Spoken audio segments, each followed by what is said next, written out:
we never see Amber Alerts about missing Black boys. Pretty Boy is a harrowing tale of a young teenage African-American boy who's homeless and has survived many years of abuse. And it's about him living a life on the streets in St. Louis and dealing with survival sex. I felt like there's chosen victims and survivors that have more value in society. So it opened my eyes to the fact that, yeah, we have our own internal biases of sorts. Like, you don't even realize that you don't want to see certain things.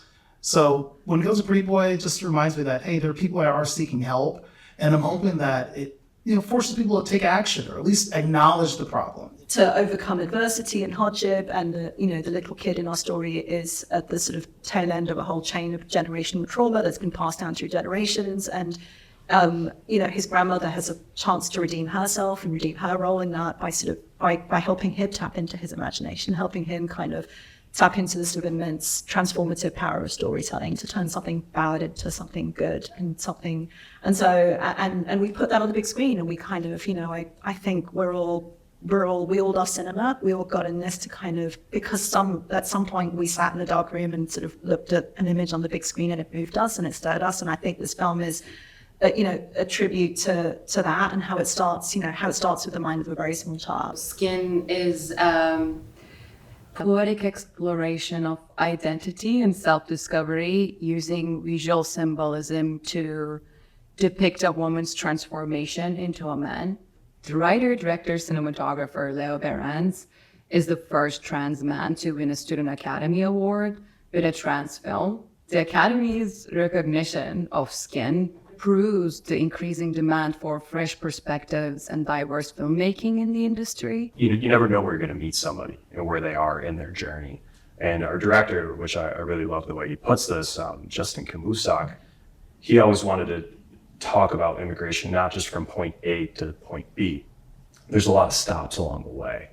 So in terms of how we judge people or perceive people, you just never know where people are coming from and what's impacting them. But when you extrapolate that to climate change, like that's affecting all of us. Our story really explored the interaction of both on a human level, the people that are affected by the world that's changing around us, and then at the industrial impact, right? I'm talking about one of the largest fisheries in the world.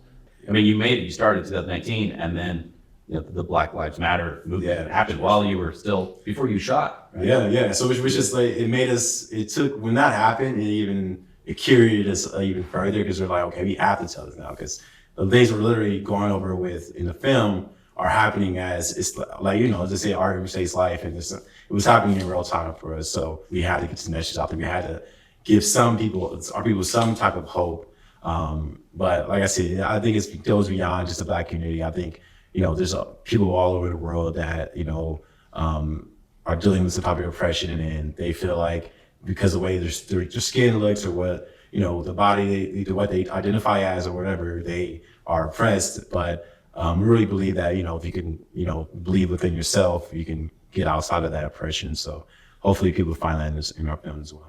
Even though I am a part of the LGBTQ community and an ally who identifies with giving voice to queer filmmakers, I also feel that this universal theme of, building up the courage to be who you are and disregarding the fear of not fitting in is going to be relevant and relatable to humanity. And, we all do have shared experiences, even though we still feel driven by this primal instinct of otherism.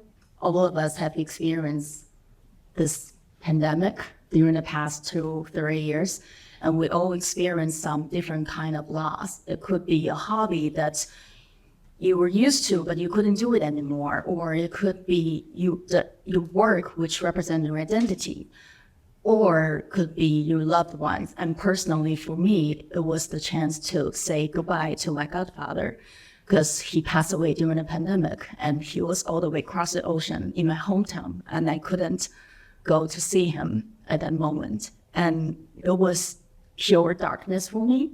But this film, and with Joey's vision and the entire cast and crew, what we pulled off, it gave me hope. Our story is following this young, promising Asian photographer, April. She's battling against the last stage of her sudden vision loss while preparing for her biggest exhibition.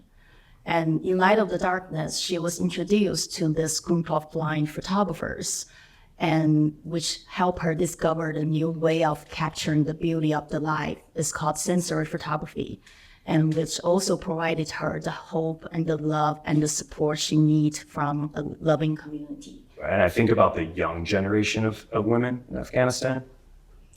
They lost their rights in 24 hours. You know, when the US left, that they went from living an entire life, 18, 19, 20 years old, having the freedom to go to work, to dress the way that they want. We're in a democratic society.